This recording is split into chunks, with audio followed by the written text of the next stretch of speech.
Hello and welcome to a lecture online. This is Chapter 7, Membrane Structure and Function. And my lecture buddy today is one of my 16 crested geckos, Snapdragon. Let's get into it. This is all about the membrane and the stuff that happens on the cellular membrane, the plasma membrane. So, first, let's talk about the basic model of the membrane. It is considered a fluid mosaic. So what we're trying to get at is that a membrane is not a rigid structure, right? It's not just this solid. A membrane is fluid. It can move, it can react. Touching changes its shape. As we mentioned earlier with the cytoskeleton, any kind of, it can be rebuilt, altered, depending on the situation. So, if you have something that, like, pokes the membrane will bend. It's a fluidic structure.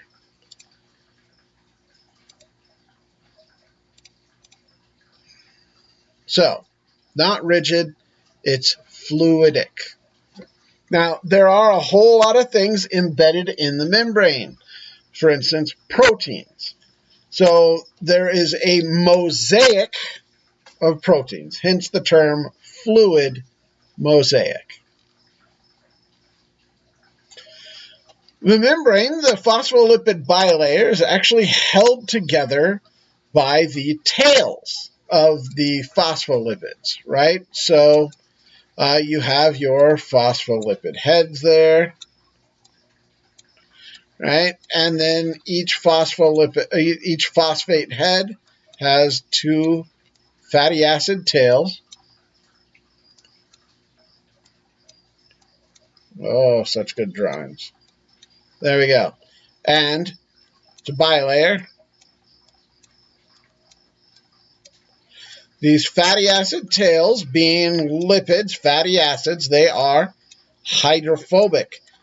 And so as the liquid sort of pushes the hydrophobic stuff away, the hydrophobic stuff gets attracted to itself. And so there's this weak attraction. That weak attraction means that if you get a sufficient force against the membrane, you'll actually dislodge these phospholipids a little. They'll pull away. But that attraction still exists, so they'll eventually attract back. So, small forces cause bending in the fluidic membrane. A strong force could dislodge some of the phospholipids, but that weak attraction between the tails allows them to attract back and reform the membrane. Now, because we have this weak attraction between the tails, proteins in that membrane will shift around, right? So if we have a protein here, it'll shift around laterally, moving around along the membrane, kind of like floating like a little boat or a buoy in the membrane. Even proteins that go all the way across the membrane will still shift around laterally in either direction. However, they will not flip, right? They don't flip upside down. No. It's laterally. Kind of like people trying to move around each other at a concert. So, it's not a rigid structure, is what we're getting with this. Not even the proteins are anchored in one specific place. They're constantly moving about on the membrane. So, here's our proteins. And they would be moving about, right? They'll shift laterally around. all of them can shift. And they sort of move around throughout. Even proteins that are allowing stuff to transport across are shifting around. So if I have some little thing here transporting across a membrane protein, this membrane protein shifts around and it changes where the stuff enters in. It's just a very loose structure. So I like this. This is just a little video. Between the living machinery. So annoying. That's like a 1940s documentary. So we're just zooming in to see the phospholipid heads here. And there's our fatty acid tails. We've got our bump on there to show that it's nice and fluidic. And you can see that stuff's getting bumped out of place a little bit with enough rigid force, right? And it'll attract itself back into place, which is pretty cool. Then you have things like cholesterols here and glycoproteins there being added in to provide structure. And then you have all your various proteins. These are some transport proteins allowing various different molecules across the membrane. And then we can see that these transport proteins are going to be shifting around. They do not stay in one place. So it's a nice little illustration of our fluid mosaic. So let's talk more about the various types of membrane proteins. I've mentioned transport a whole bunch, but that's not the only kind of membrane protein, right? These proteins provide functionality to the membrane. That membrane's functions are going to be determined by the types of proteins on it and the numbers of proteins on it. There are two basic types of proteins. We have integral proteins and we have peripheral proteins. An integral protein is a protein that is attached into the membrane. So it is embedded in the membrane. A peripheral protein is attached to the surface of the membrane. So integral embedded within, not necessarily all the way through. Peripheral attached to the surface. Integral proteins can penetrate the membrane, and if they penetrate it entirely, in other words, go from one end all the way to the other, then they are considered transmembrane. So if you have your phospholipid bilayer, you could have various types of proteins on here, right?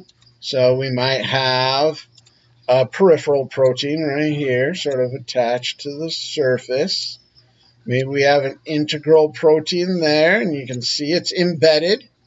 Then over here, we have an integral protein that is transmembrane, right? And so we have this part here on the outside, this part here on the outside, and this central portion. This central portion is hydrophobic, obviously. So, which just makes sense. Whereas the outer portions are hydrophilic. They match the position of the phospholipid structure they're associated with. So this outer part associated with the fluidic environment of the cell and by the phosphate heads, it's hydrophilic. The inner part being where the fatty acid tails are, that's hydrophobic.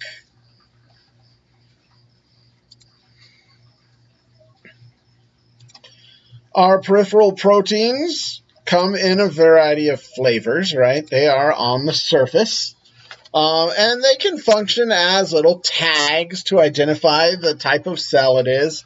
to identify it as a friendly cell, like a self cell. It's part of your body. Or you might have them serving enzymatic functions. So now we'll get on to generalized functions proteins can serve, right? So some proteins are transport proteins. These simply allow molecules to transport across the membrane. Not rocket surgery there. All transport proteins are integral and transmembrane. Otherwise, how would you get from the outside all the way to the inside? Some proteins have enzymatic activity. A common enzymatic activity is a kinase. So a kinase is an enzyme that has a very specific job, and it is associated with energy use. Got to have a phospholipid bilayer. Here's my protein that's a kinase. And say here's a transport protein.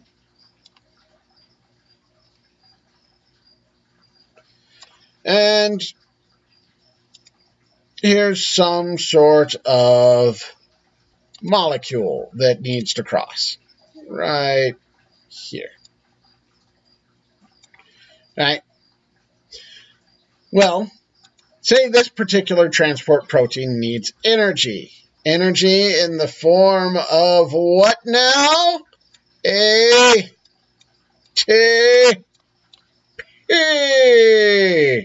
Which is an adenosine. We'll just make the adenosine a square attached to 3 phosphates. Whenever you're going to use energy, you got to break one of those bonds and release the phosphate.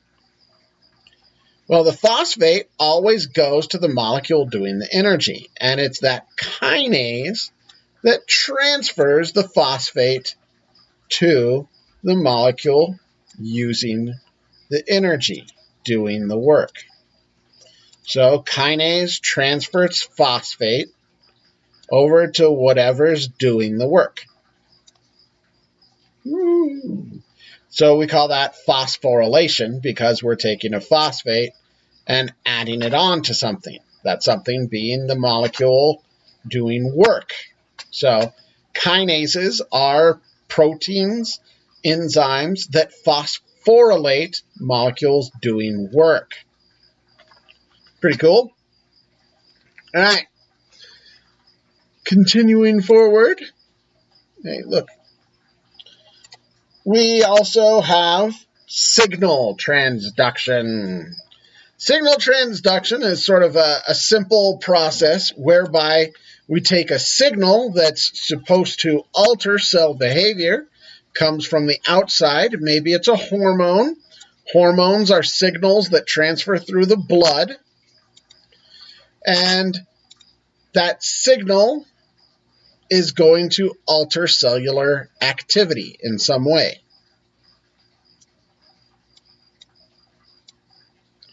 So here's my signal transduction protein, right?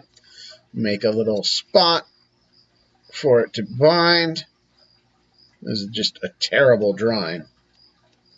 Anyway, there we go. And then say we have our signal. Here's the signal coming in. It binds to this binding site. And once it binds there, it causes the signal transduction protein to release what's called a secondary messenger. Secondary messenger is attached to the signal transduction protein. And then when we get this binding, our secondary messenger is released, and that messenger actually causes the internal change, right? So the signal here, the primary signal, does not get transported across the membrane. Instead, we have a protein, and that protein is what sends the signal across. by binding to the primary signal and releasing the secondary signal. The secondary signal is what causes all the actions, the behavioral change in the cell. So the primary signal binds to the protein. The protein then releases an internal signal, and that internal signal changes cellular activity. Insulin is pretty cool. So insulin binds to the insulin receptor, which is a signal transduction protein, right? So when insulin binds to the receptor, so here's our insulin, right there, insulin, and it binds to the receptor here. It causes these phosphate groups to be released, and we phosphorylate a insulin response substrate, which is our molecule that changes behavior. So insulin is the primary messenger. Insulin response substrate is the secondary messenger, and it's activated by the insulin receptor, which is a signal transduction protein. Continuing forward, cell-to-cell recognition. There are integral proteins that do and are involved in this, and there are peripheral proteins involved in this. And basically, these cell-cell recognition proteins are tags that identify the cell. And so these tags allow one cell to bind to another, and the protein transmits the information, right? So here's my membrane on one cell, and here's the membrane on another cell.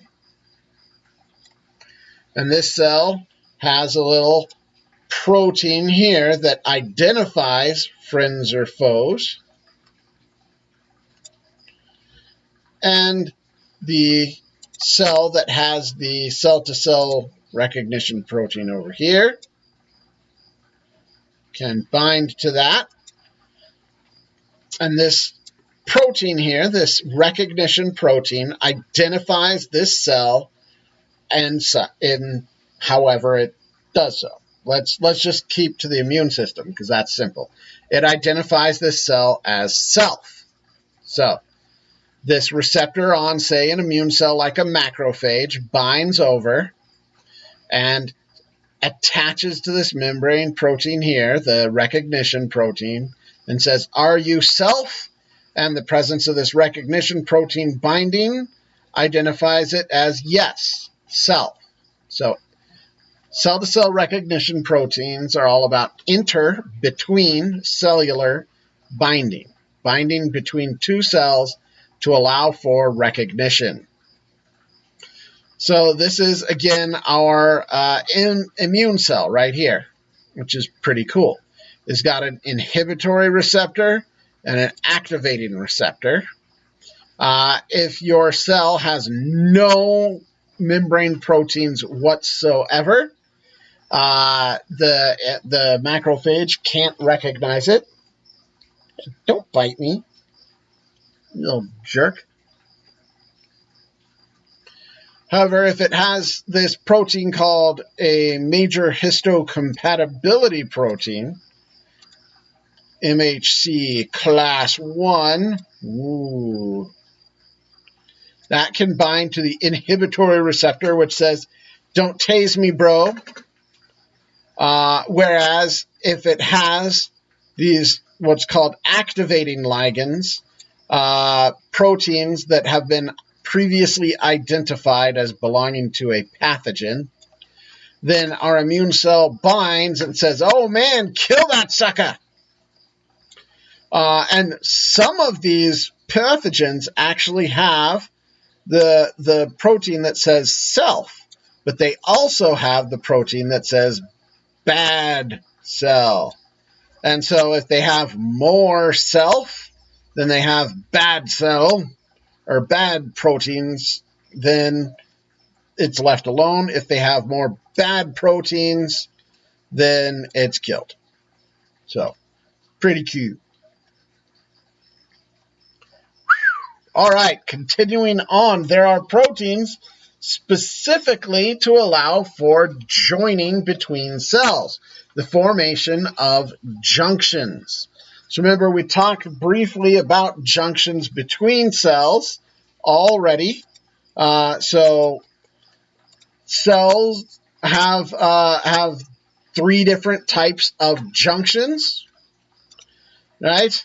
So the pinky promise junction is attained by membrane proteins, allowing that hooking of the two cells together. Just as those membrane proteins can allow two cells to hook together, they can allow the cells to hook to the extracellular matrix. Remember, we talked about the extracellular matrix as being various fibers or fluids or both outside the cell. And so the extracellular matrix can help maintain a cell's shape simply from the cell attaching to it. So anchors the cells in place and maintains the cell shape simply by anchoring to the extracellular matrix, right? So you might have your extracellular matrix. Ooh, pretty. And then you'll have your little cell right here.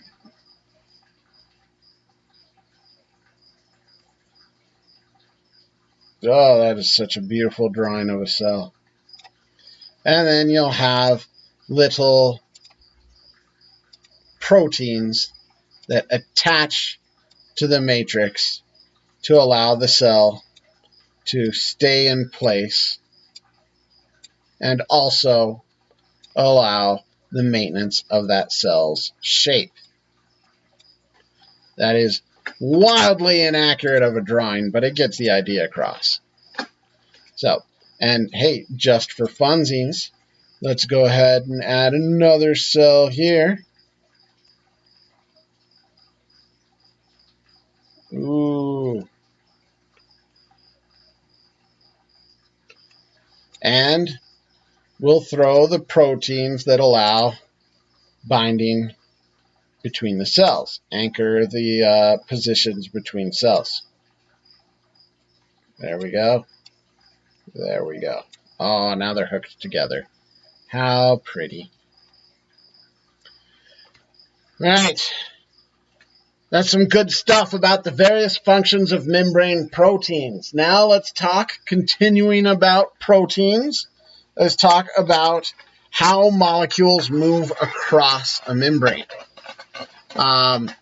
So this lecture is all about membranes. Let's pull it back to membranes. We'll hit up the proteins involved in a little bit, but first we're going to talk about diffusion and osmosis.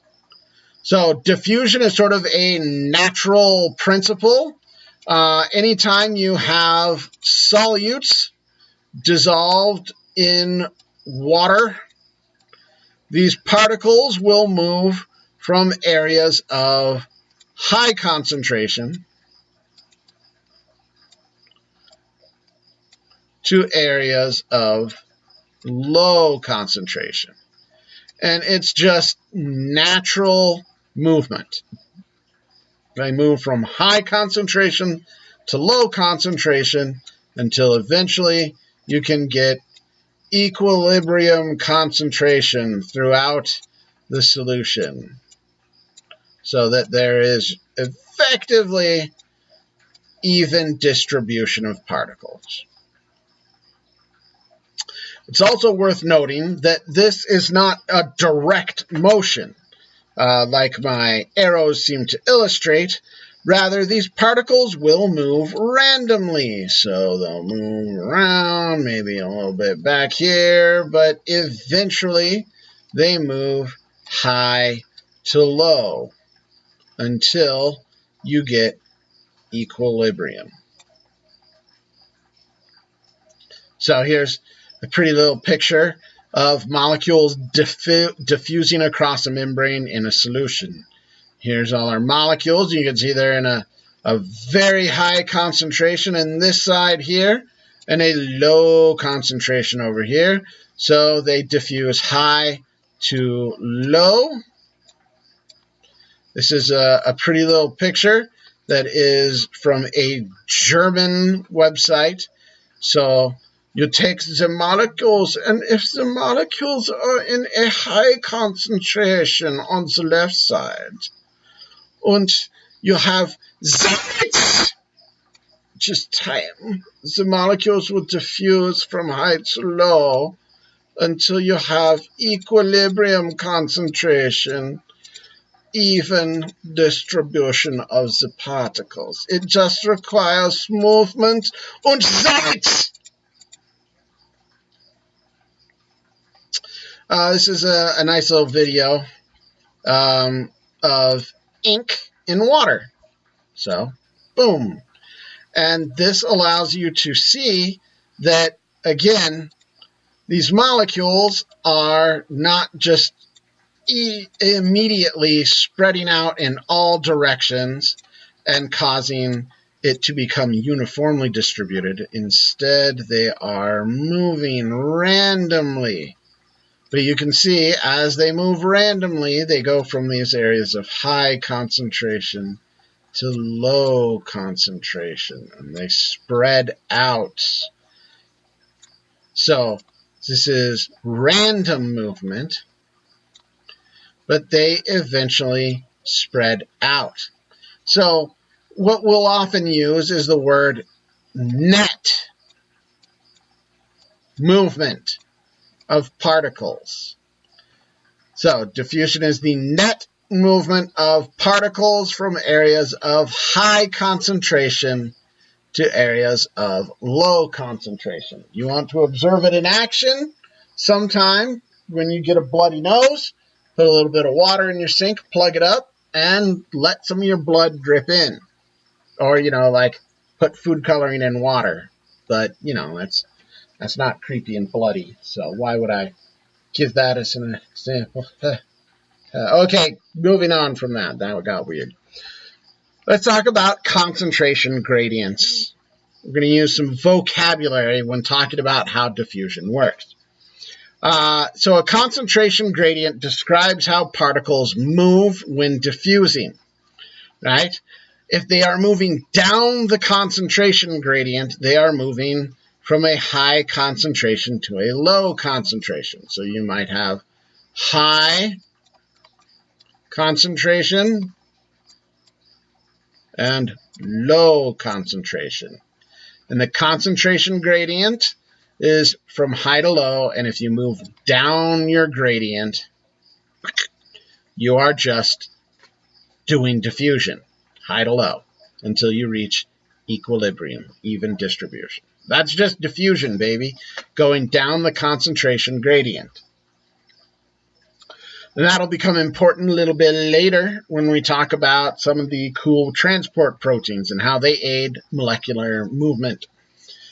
Osmosis. So what happens when you have something blocking the movement of a particular molecule? So say you might have something that can diffuse across, and that's nice, right? We'll get diffusion until we reach equilibrium. But what if you also have something that cannot diffuse?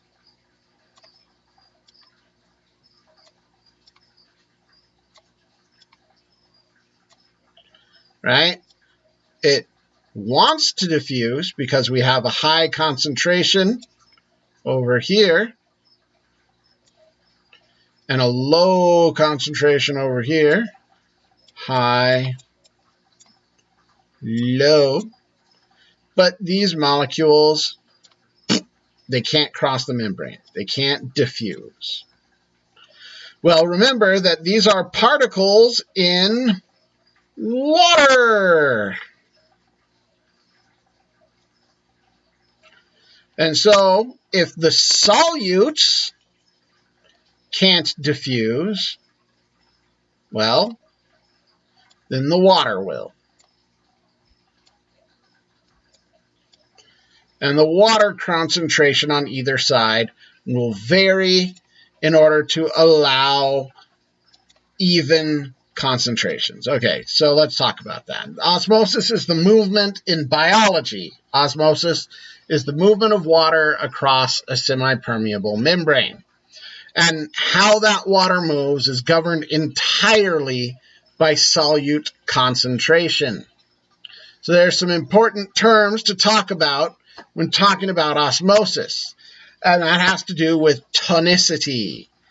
So tonicity, T-O-N-I-C-I-T-Y,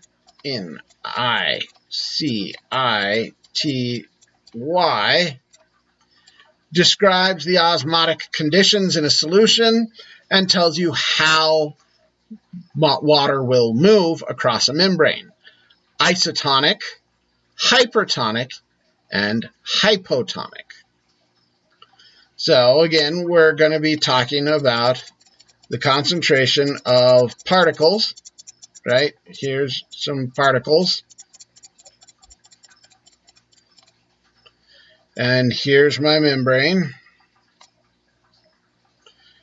And tonicity is going to describe the conditions in the solution on either side of that membrane. Isotonic is where we have an equal distribution of particles on either side of the membrane. So your particles are evenly distributed. In other words, there's no real concentration gradient.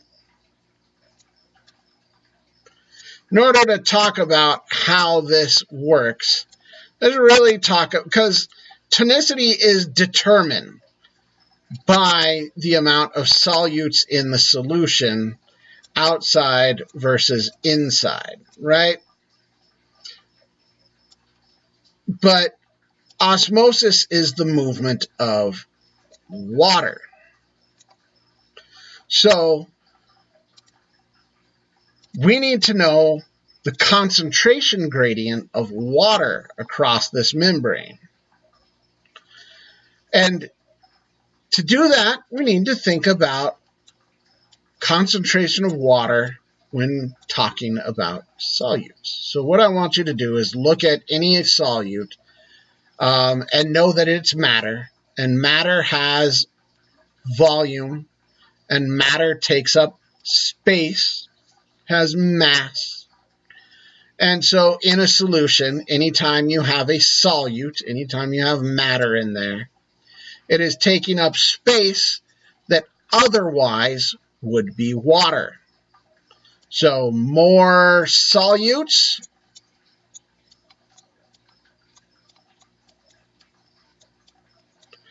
equals less water. Well, that got away from me. More solutes equals less water. Or to put it properly, a greater concentration of solutes produces a lower concentration of water. The more solutes you have dissolved, the greater your concentration, the less water. So in an isotonic solution, you have equal concentration of solutes on either side of the membrane. However, and what that means is simply that water is not going to have a concentration gradient in this situation. And so when you talk about the movement of water here in an isotonic solution, the water will not have a net movement out. In other words, anytime water moves across the membrane in one direction, it moves the other direction. So there is no net movement of water. No net movement of water. Animal cells are healthy, whereas plant cells are flaccid.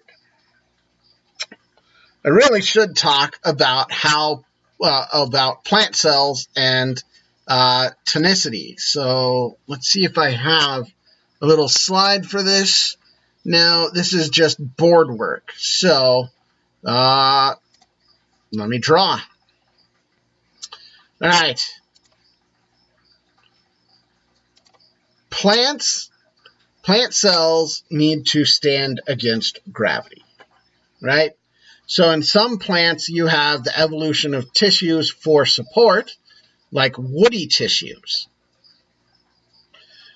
In green plants, like the flowers in your garden, they do not have specialized woody tissue to provide support. They have some tissues that may have a little bit more fibrous material, give it a little bit more support than other plant tissues, but ultimately, they can't stand against gravity just on their own. And so what they need is a little help. And that help comes in the form of pressure, called turgor.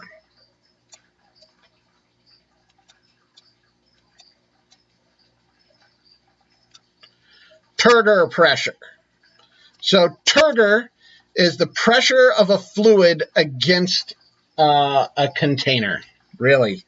And that's the last generalized way I'm going to use it, because turgor exists outside of biology. But here we're talking about plants. So in plants, you have a rigid cell wall, providing protection for the cell. Inside that cell wall, you have the cell membrane. And contained within the cell membrane is the cytoplasm, the fluid environment of the cell. So, the cytoplasm is going to put pressure on the membrane, which is going to press against the cell wall. The greater your turgor pressure, the stronger the cell stands against gravity, the better the cell stands against gravity. So, ideally, we want high turgor pressure. In an isotonic solution where water is having no net movement, a little comes in and then immediately leaves, you do not produce high turgor pressure.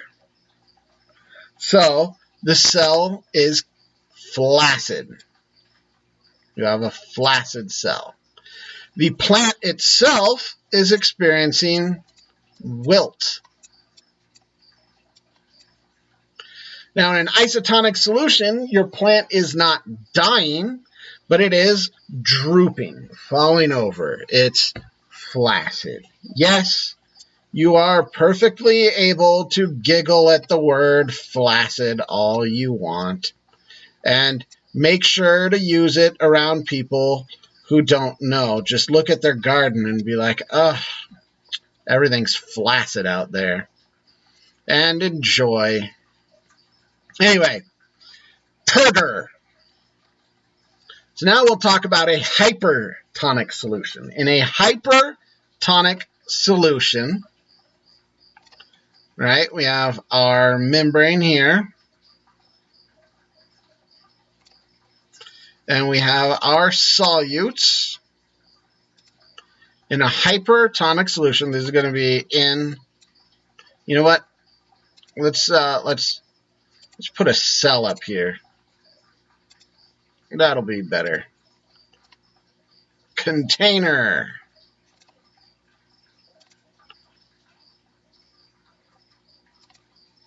Cell. Make that bigger. Okay. hypertonic solution is one where we have more solutes outside the cell. A hypertonic solution, since we keep using the word solution, we're going to be talking about the environment the cell is bathed in. Hyper, more, so greater hyper concentration of solutes versus the inside. So remembering that solute concentration, right, is directly linked to water concentration, in that anytime you have solutes, you have a lower concentration of water. So having greater water concentration inside the cell than outside is what you find in a hypertonic solution, right? Because there's a lower concentration of solutes inside the cell, and thus a higher concentration of water. Lower concentration of water outside because we have a higher concentration of solutes. So water is going to experience a net movement out of the cell, right? We still have that random movement, so there's going to be a little bit of water coming in. Always random. But the grand majority of water is exiting the cell. We have a net movement of water out of the cell, right? The solutes are at a greater concentration outside the cell versus inside. And so the water concentration is greater inside the cell versus outside. Water follows its concentration gradient, exiting the cell. And think of it kind of like air in a balloon. When it exits, the balloon shrinks. And in an animal cell, when it shrinks or shrivels, it is crenating.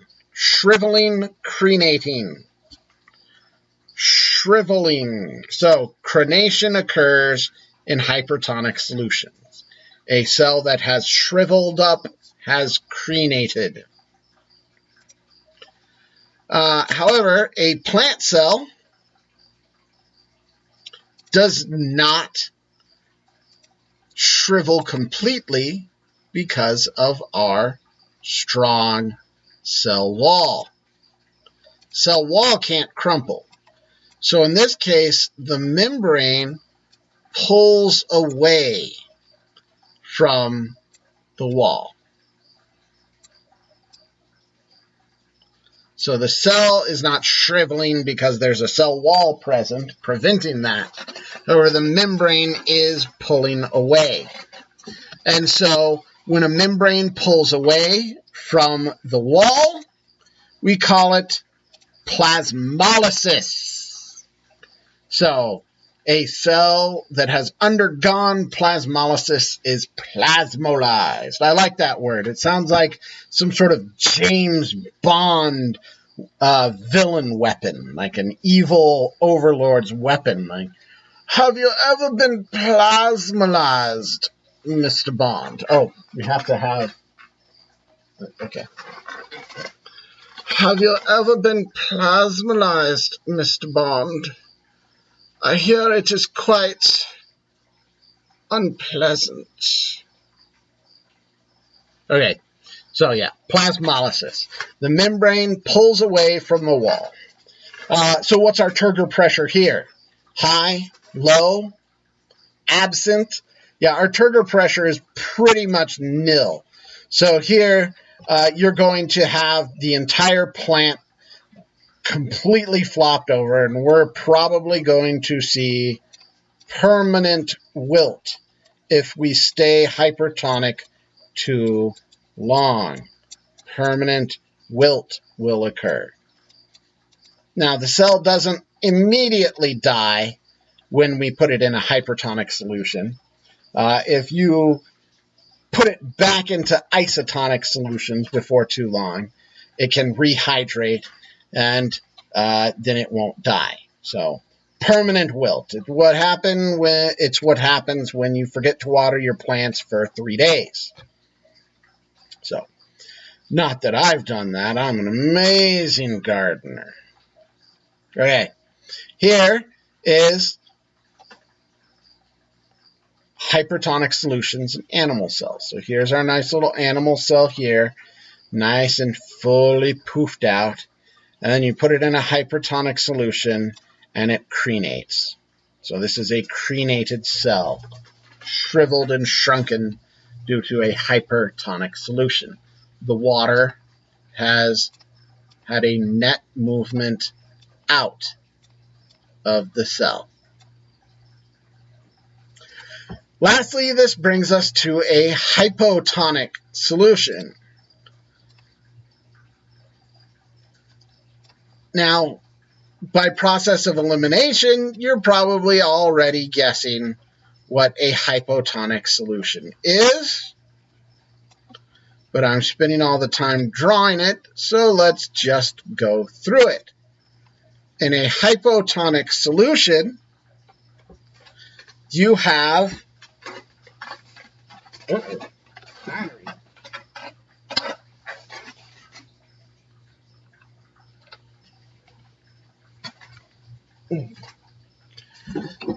plug back in.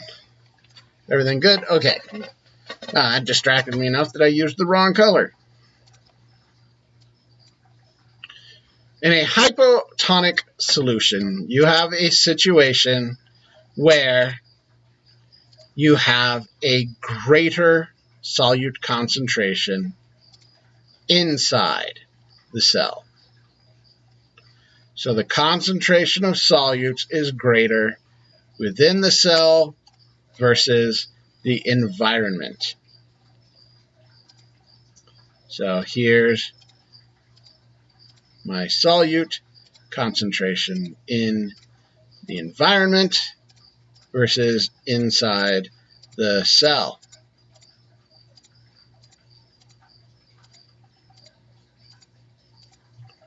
And so, because greater solute concentration is lower water concentration, our water is going to flow from a greater concentration outside to the lower concentration inside.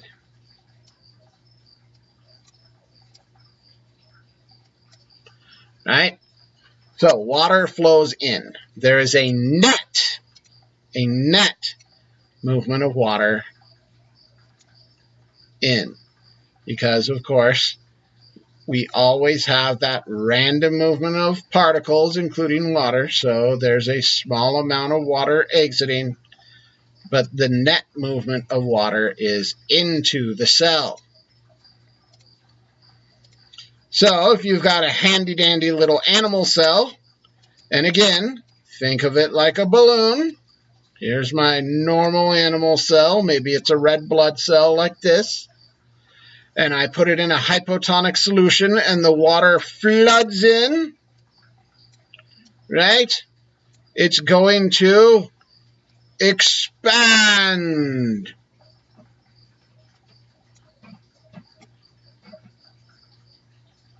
Try and use shading. Nope, that shading did not work.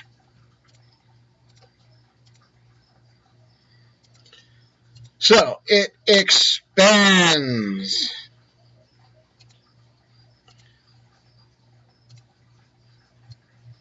Ooh. Swells up. Don't have a fancy word for swelling, but what happens if you overfill a balloon? Right, there's only so much membrane here as well. So if we get too much expansion, our membrane ruptures and our cell dies. So this is obviously animal cells.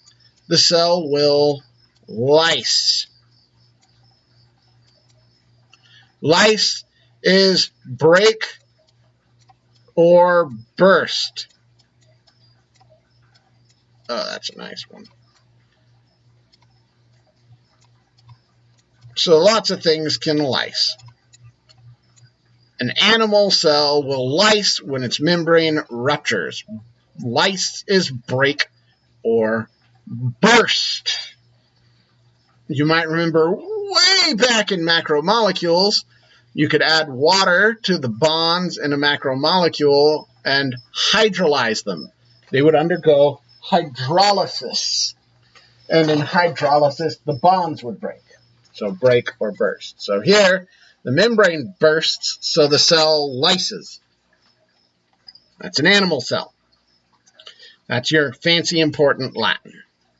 Water has a net flow in, the cell swells, and if it swells too much, the animal cell will lyse. Now think about a plant cell, where you have the cell wall, and you have the membrane.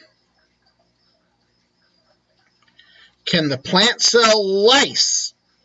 Right? Can we get enough water in there to lyse the membrane? No, not really. We can't, because we have that rigid cell wall. That strong, rigid cell wall preventing the plant cell from lysing.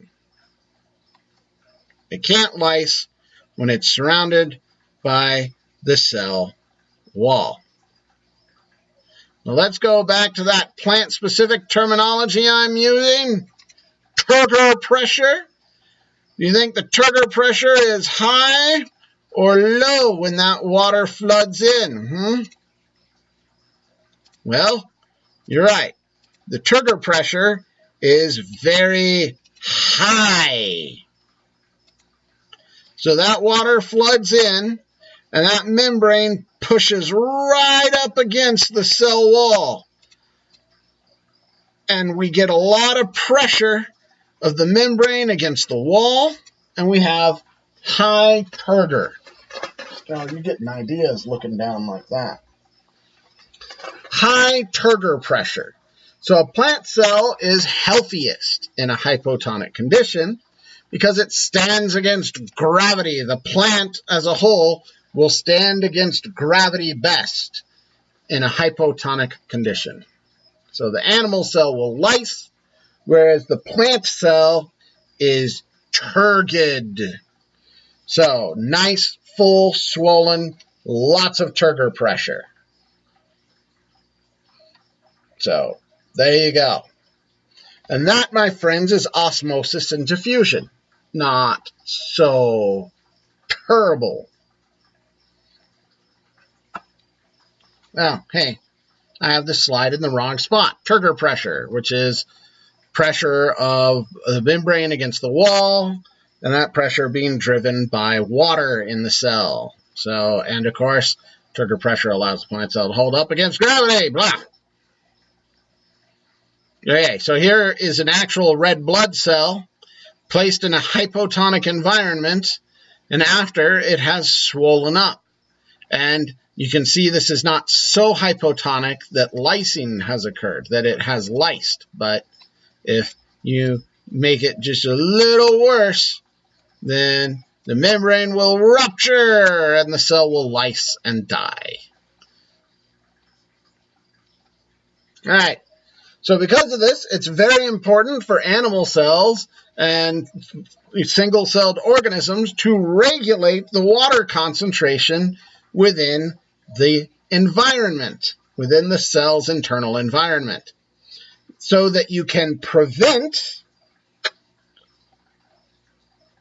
lysing. You can prevent the cells from lysing or crenating. So how do we osmoregulate? Well, paramecia have a contractile vacuole. So here's my little paramecium. Right here, there's a terrible drawing. put some cilia on him. Ugh. Ugh. Drawing with a mouse is the worst.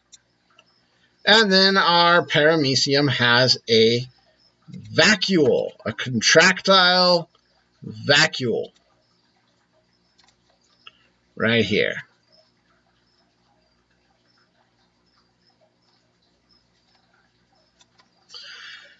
And whenever that contractile vacuole constricts, it will push water out of the cell. So this is great because the paramecium lives in fresh water, which is a hypotonic environment to your little paramecium. So without the contractile vacuole, the paramecium will swell and die.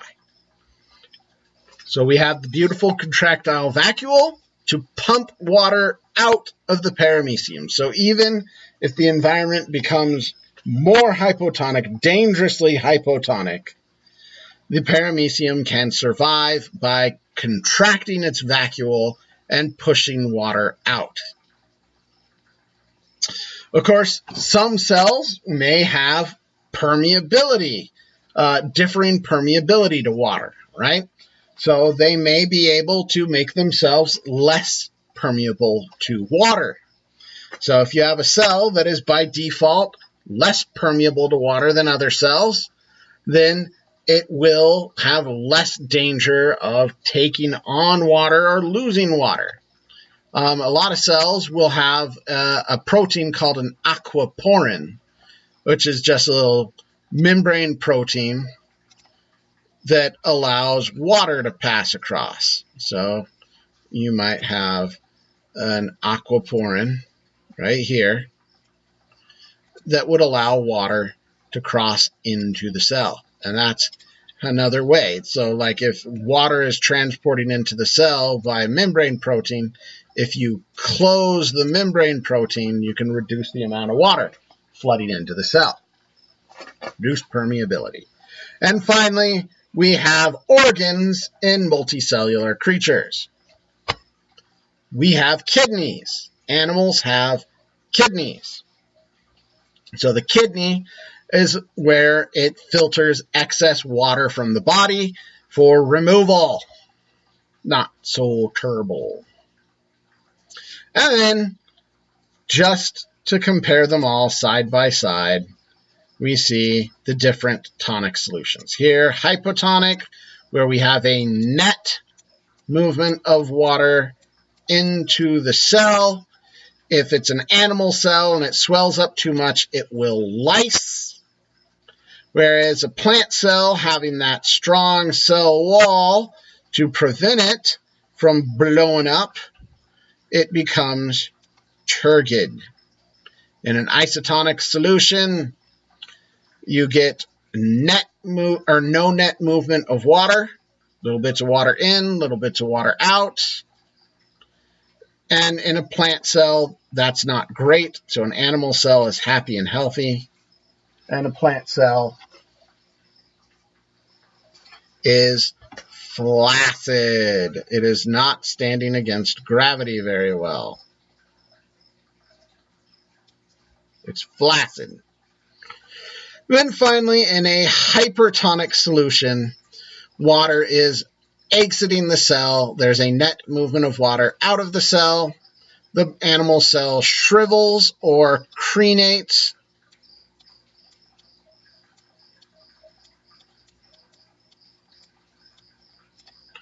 And the plant cell is plasmolysed.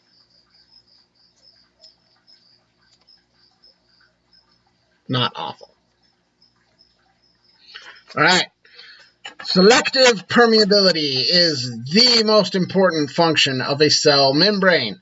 There are all sorts of molecules you do not want crossing into a membrane all willy-nilly.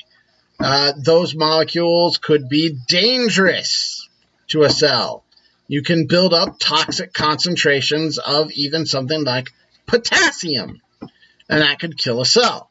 So selective permeability means some things can pass, and other things you shall not pass. Anyway, some things pass, but not all. At its very basic, a membrane will block things by size and polarity, right? If it's too large to diffuse across the membrane, it's blocked.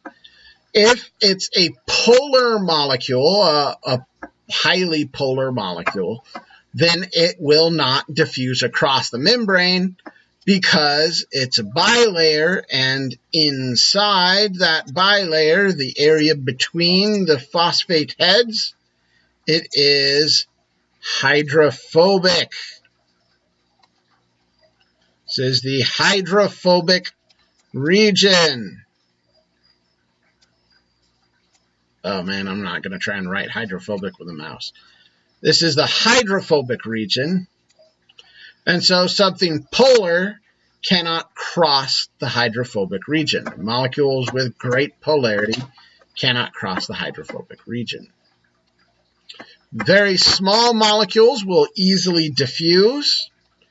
Things like water, right? As we've learned with osmosis, a red blood cell allows water to just freely diffuse across the membrane.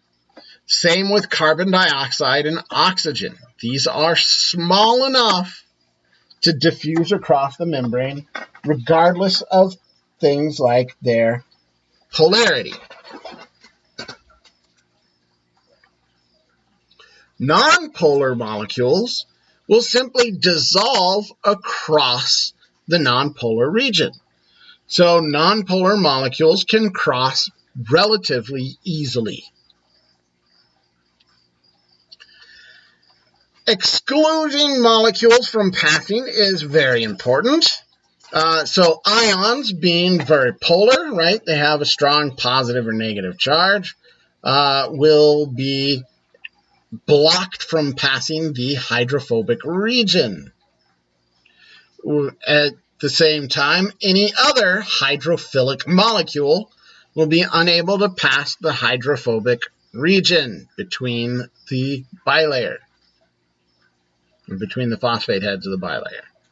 Anyway, to allow for molecules to pass that don't easily pass or don't normally pass, we need transport proteins. These are integral transmembrane proteins that allow for the movement of molecules across the membrane. They can allow hydrophilic molecules to cross. They come in two basic flavors: passive transport proteins, which require no energy to function. Right? We're not using any ATPs for a passive transport protein, compared to active transport proteins that require energy. The reason why passive transport proteins don't need any energy is because they operate on the laws of diffusion, moving molecules across the membrane from areas of high concentration to areas of low concentration. So diffusion is in full force here, and because it's just following that natural law, that natural movement, there's no energy required. So you can have something like a channel protein. So here's my protein here. A channel protein is basically just a canal. And really anything that can pass through the canal will pass through the canal. So, and they'll just follow the rules of diffusion, moving from a high concentration to a low concentration. So you'll have whatever. As long as it can pass, it will diffuse. you don't necessarily want all channel proteins open all the time. So some channel proteins have a little gate, a gated channel protein. That gate can shut. And when the gate shuts, it stops molecules from passing. So a gated channel protein can still modulate how much diffusion occurs. So since it's just a channel and things are following the rules of diffusion, this is passive transport, no energy required. Passive. If I am laying on the couch, not moving, I am being passive.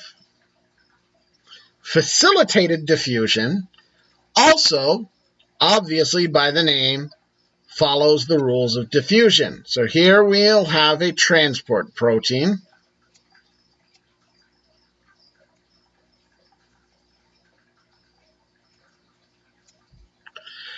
And it will allow only specific molecules to cross.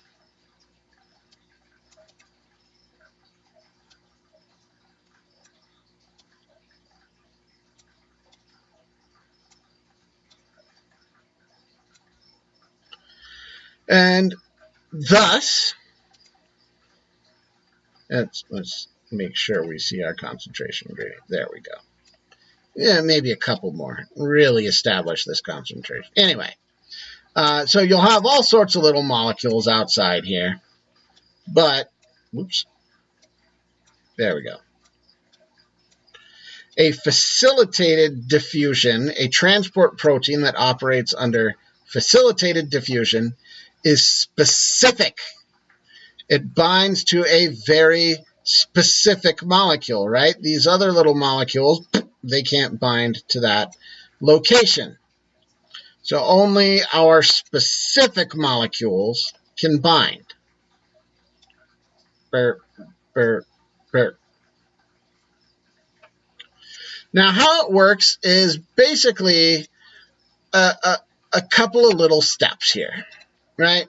So we have our protein, say it's in the default state, right?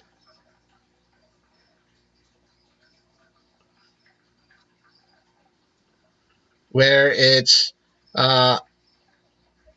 maybe open to the outside. Sure. There we go. Open to the outside. This allows for our specific molecule to bind to the binding site.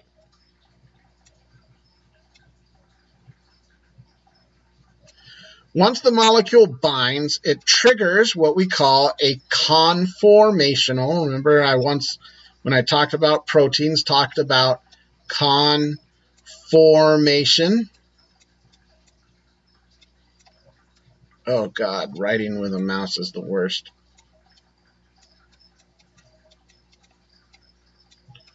Conformation is three-dimensional shape, how it's put together.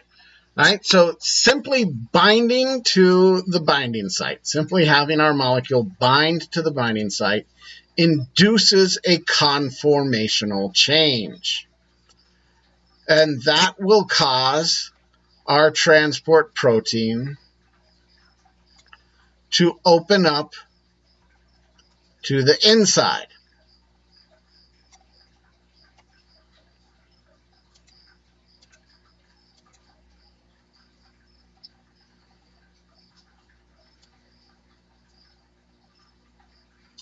Now, the binding site is altered when it opens up to the inside. That conformational change causes the binding site to change. And when the binding site changes, it no longer easily binds to our molecule, and our molecule is released. Let's go ahead and put our phospholipid bilayer up here.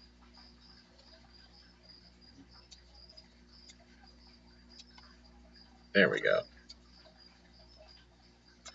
So it's released,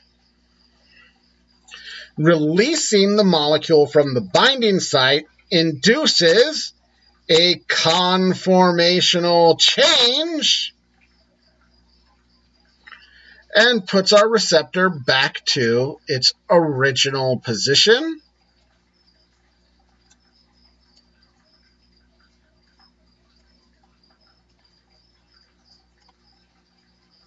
Whatever, where it's opened up and ready to bind.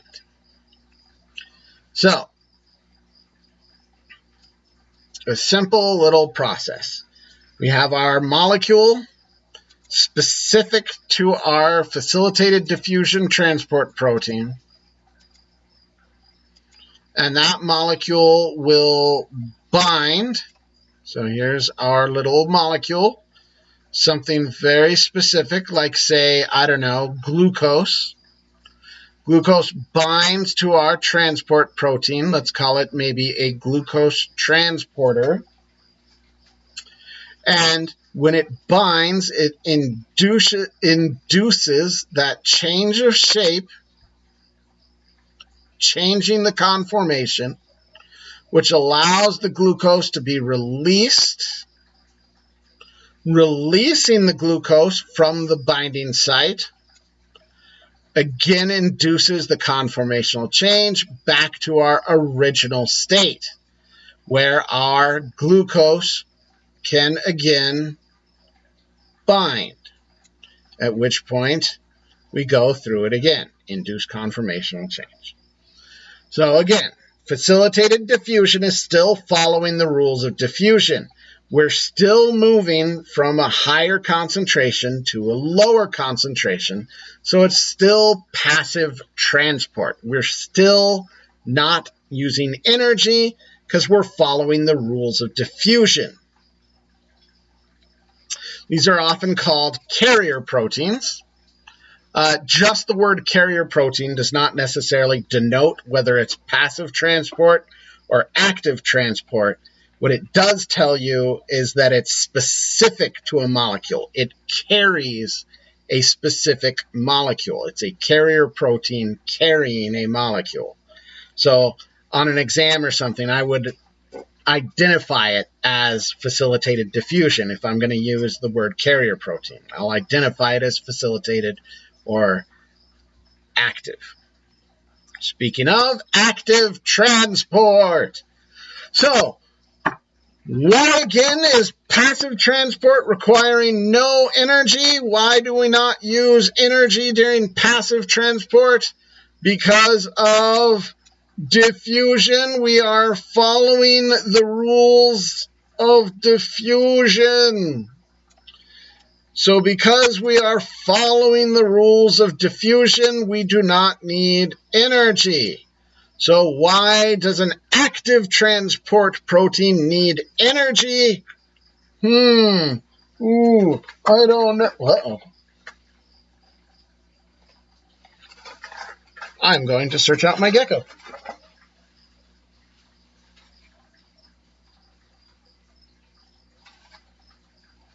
Stinker. Because we're moving against the concentration gradient. We're moving from low concentrations to high concentrations.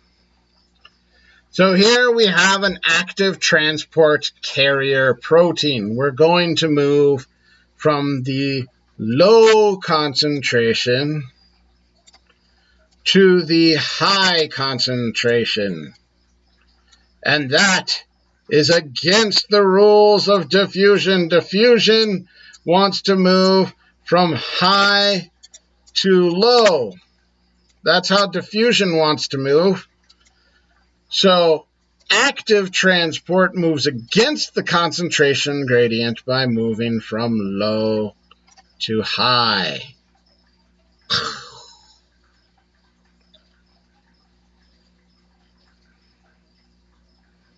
Yeah, wow. I guess I'll just go back through this, even though I already went through it. Okay, so we'll turbo. Channel proteins operate on diffusion. They're basically a canal that allows whatever can pass to pass. They can be gated which means they can block off movement across the canal. So when a gated channel protein closes, diffusion stops through that protein, dirt. Aquaporins are a good example. These are transport channel proteins that allow the movement of agua, water. Ion channels allow the movement of ions.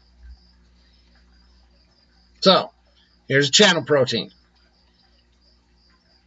Here's a gate for a channel protein. So here's a channel protein that's always open. It is ungated.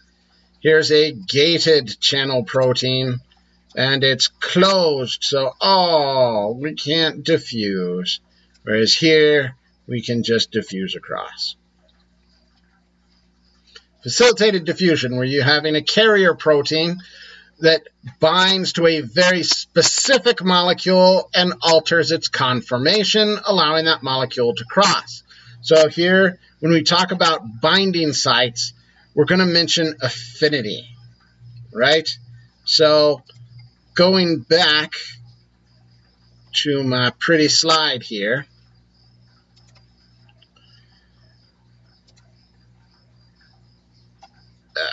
find my little cursor. Okay, right here, my binding site, or here, my binding site is very easy, and it's open, and it also has the right shape to bind to my specific molecule. So it has a high affinity. I'm not going to write out affinity. It has a high affinity. So if something has a high affinity, it attracts and binds to its specific molecule. Whereas here, it has a low affinity. That low affinity allows it to release the molecule to the inside. So affinity is what allows this binding site to do its thing. Very nice. The term for moving a molecule across the membrane is translocation.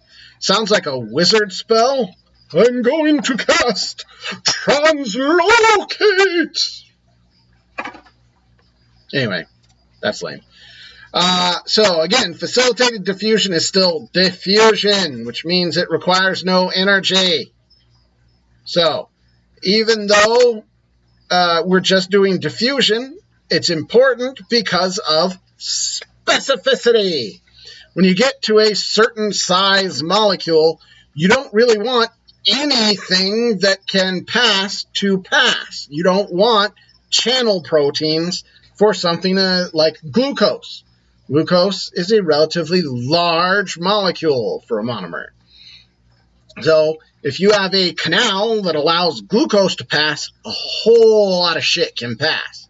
Instead, you have a carrier protein that is specific to glucose, and thus only allows glucose to pass. So it's still doing diffusion, but it is specific, and that way it's not a big party allowing anything and everything into the cell. There we go. We have a high affinity that allows our glucose to bind. So here's our high affinity, and glucose binds. And then it induces a conformational change where we get our low affinity and glucose is released. So this finally brings us to active transport. So now we're moving against the concentration gradient.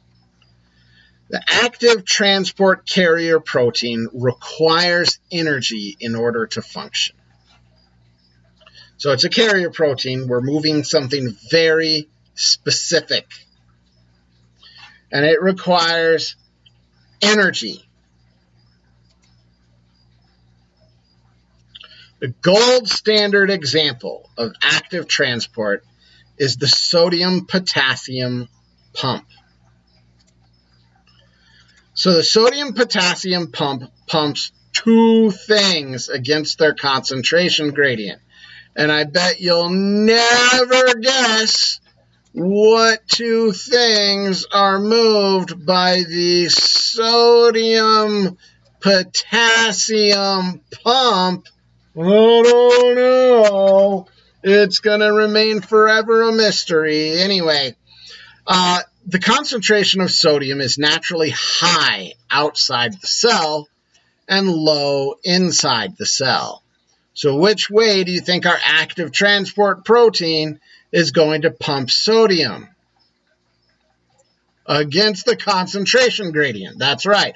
Which means we're going to go from inside the cell to outside. That's against our concentration gradient because we're going from the lower concentration to the higher concentration. Potassium has a low concentration outside and a high concentration inside, which means we're going to pump it from the outside to the inside.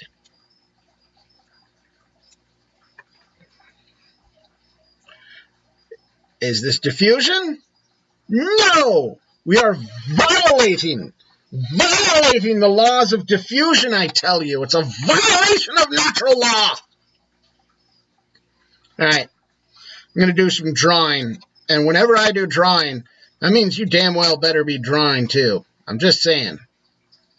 All right, we need a phospholipid bilayer. The laziest one I can draw. There we go. Now we need our transport protein. Ready? Okay.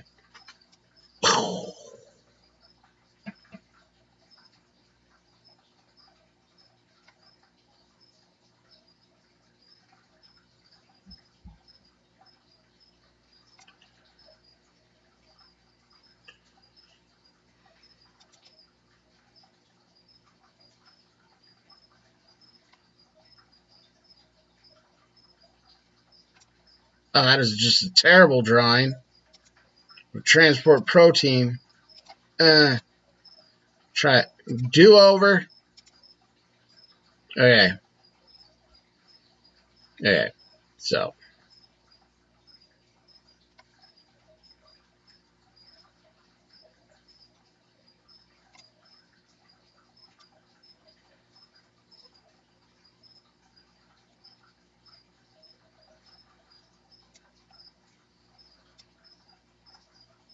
There we go.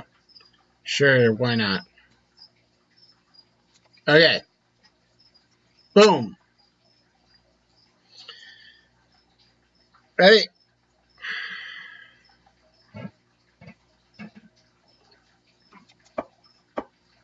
All right. Oh, God, this is awful. Oh, you know what? Fuck drawing. I'm just going to, point at shit. All right, so the whole point is to increase potassium within the cell and decrease sodium concentrations within the cell. And when we do that, we're going to pump out 3 sodium and pump in 2 potassium. Thus, we're pumping into potassium, increasing the concentration of potassium, and we're pumping out 3 sodium, decreasing the concentration of sodium. You'll notice that these are charged molecules, each carrying a single positive charge. So when we pump out 3 sodium, we are pumping out 3 positive charge. And when we pump in 2 potassium, we are pumping in 2 positive charge, which means we are losing 1 charge. Every time our sodium-potassium pump cranks, we decrease the charge inside the cell. That's actually the whole function of the sodium-potassium pump. Its whole job is to reduce the charge on the inside of the membrane versus the outside environment. We want a negative inside versus outside. So or really, to put it more specifically, we want the charge on the inside of the membrane to be lower than the external environment. And that's why we're pumping out 3 potassium and 2, or we're pumping out 3 sodium and pumping in 2 potassium to decrease the charge. So anyway, concentration gradient, of course, of sodium is that it is high on the outside and low on the inside. So when we pump 3 out, we're pumping from low concentration inside to high concentration outside. And that's against the concentration gradient. And since potassium has a low concentration outside and a high concentration inside, when we pump potassium from the outside in, we're going low to high. We are moving against the concentration gradient. So let's hit back phosphorylation, phosphorylated. Remember when we talked about that with kinase, right? So it's all about ATP. So here's our little adenosine. And it's connected to 3 phosphates.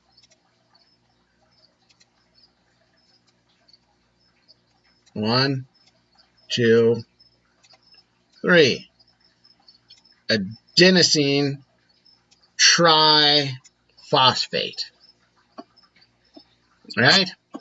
Whenever you have something that requires energy, it needs energy to do work. It will become phosphorylated. In other words, we will transfer a phosphate from ATP to the molecule doing work. Anything that does work, anything that requires energy to do work, will be phosphorylated. So we will break the bond and release a phosphate. Here's some molecule doing the work.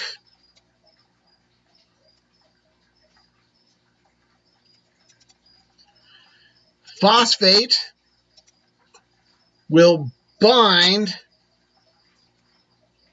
to this molecule. The work will be done. When the work is finished, the phosphate is released and it is put back onto our ATP. Well, it remakes ATP. Okay, so basically what happens here is we have ATP.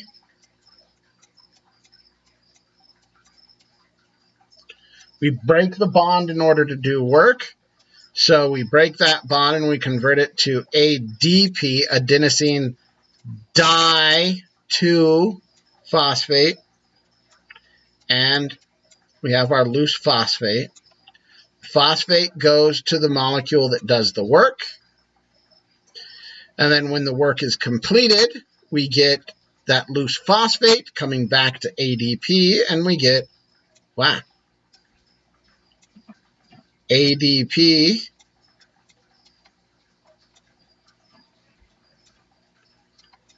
plus P converted back into ATP.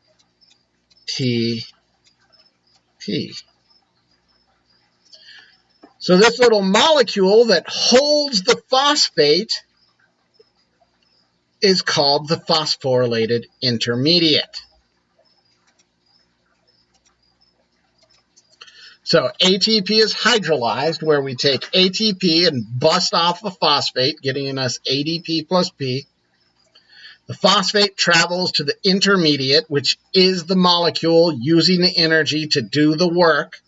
That is the phosphorylated intermediate. It does the work and releases the phosphate, and then the phosphate is combined back up with ADP, and we get ATP. So phosphorylation. Once the work is complete, the phosphate's released, ADP plus P, ATP. Okay, let's talk about the actual sodium-potassium pump. it pumps sodium inside to out and potassium outside to in. So phase 1 is where we're going to pump our sodium. In phase 1, it's open to the inside of the cell, and it has a high sodium affinity but a low potassium affinity. This means potassium cannot really bind to the pump right now, which is good because we don't want the potassium inside the cell escaping. We want that potassium to go out to in, not in to out. So we have a low potassium affinity. And we want to kick that sodium out of the cell, so we have a high sodium affinity. So 3 sodium bind to the pump, and our sodium-potassium pump is phosphorylated, which causes a change in conformational shape, opening to the outside and releasing the sodium. It opens out, and we have a low sodium affinity, so the sodium is released to the external environment, and now we have a high potassium affinity. So, fuck it, let's try and draw it, because I love to draw anyway. Okay, so we're open to the inside, boom, boom, boom. There's our 3 binding sites for sodium, because we do 3 sodium out, 2 potassium in. And here's our low affinity potassium binding sites. It'll be a rough drawing, sorry.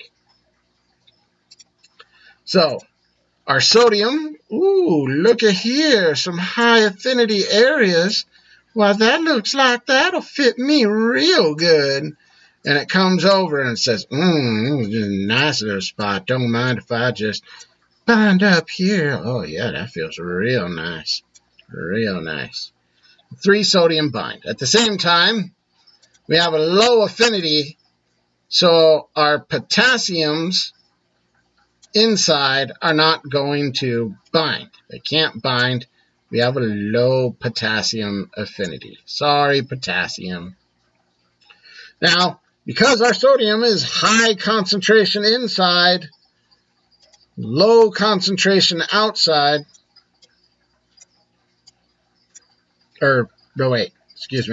high concentration outside, low concentration inside. I'm braining poorly. We can't just conformational change and pump that sodium out. What is this, facilitated diffusion? No, this is active transport, baby, which means we need to hydrolyze ATP and bring in a sweet, sexy little phosphate. So our sexy little phosphate comes over. Here's our little phosphate binding site, and our phosphate's going to bind. And when our phosphate binds, it induces a conformational change. And we open up to the outside.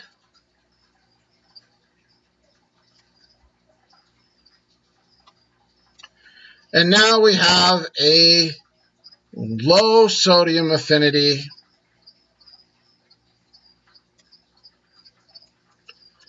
and a high potassium affinity. I tried to make these little angular triangle type things. Make them less nice. So that low sodium affinity causes the sodium to be released. Right? Our sodium exits.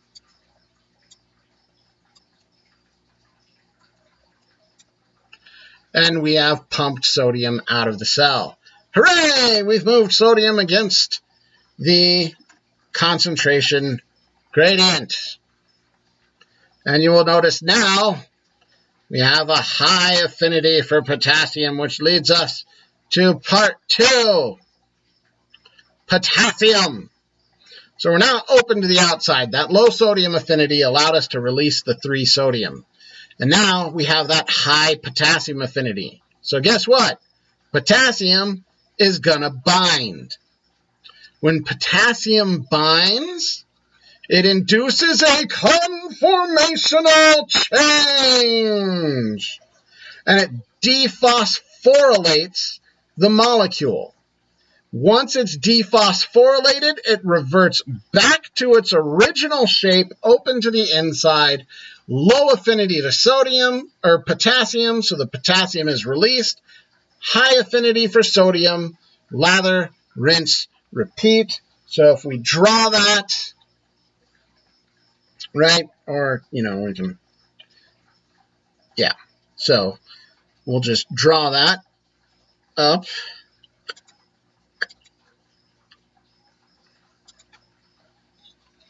Here we go, open to the outside. There's our little triangles that cause sodium to release.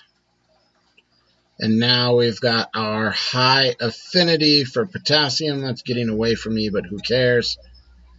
And of course, we can't forget that we are currently phosphorylated. We have a phosphate attached. That attached phosphate allowed us to change to this shape where we released our sodium. And now we're going to get potassium to bind.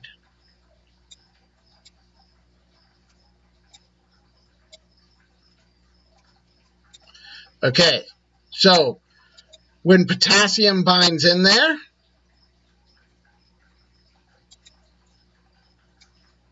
right?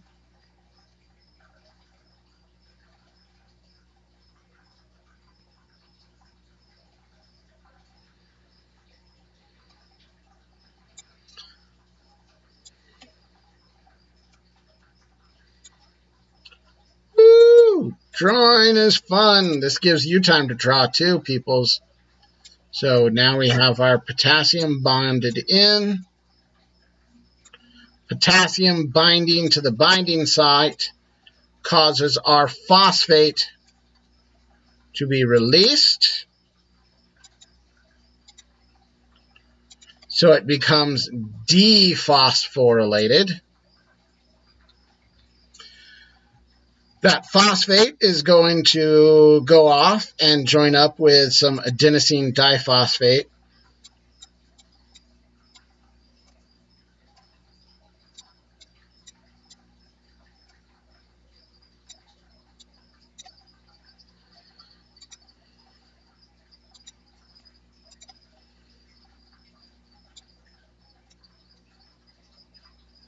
So here's our phosphate. Here's our ADP.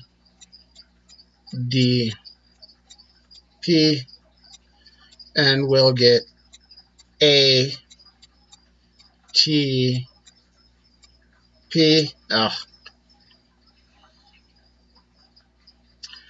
Dephosphorylating induces the conformational change.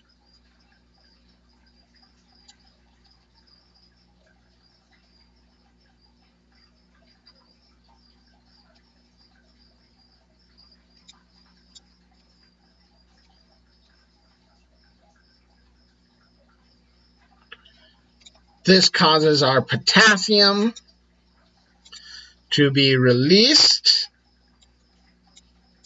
into the cell. And now we have a low affinity for potassium here and a high affinity for sodium. And our sodium is going to be like, hey, you again. Well, care for a little repeat performance, sodium will bind. Once sodium binds in, ATP is hydrolyzed into ADP and P. P bonds, phosphorylating the molecule. The phosphorylation causes a conformational change, causing the sodium to be released. Also, creating a system where we now have a high affinity for potassium. The potassium binds.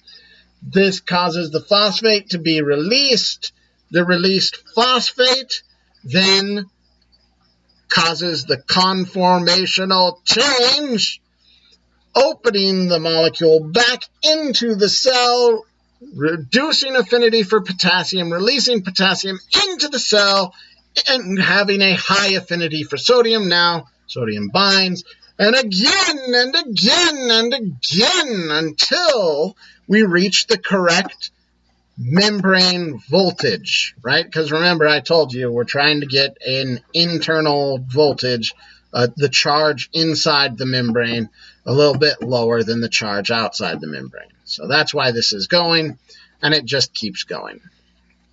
So, boom.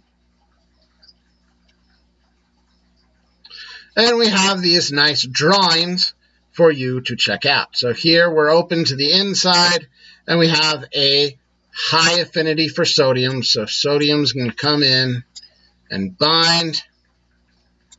Here we have ATP, right? ATP is going to hydrolyze and break that off.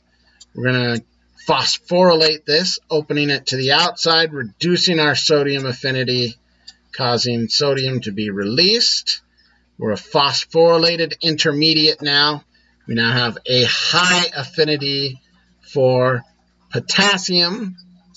Potassium comes in and binds.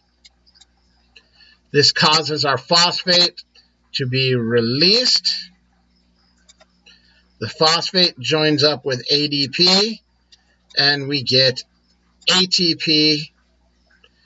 This causes the conformation, the release of the phosphate causes the conformational change, opening it back up, releasing the potassium, and now we have a high affinity for sodium. Not too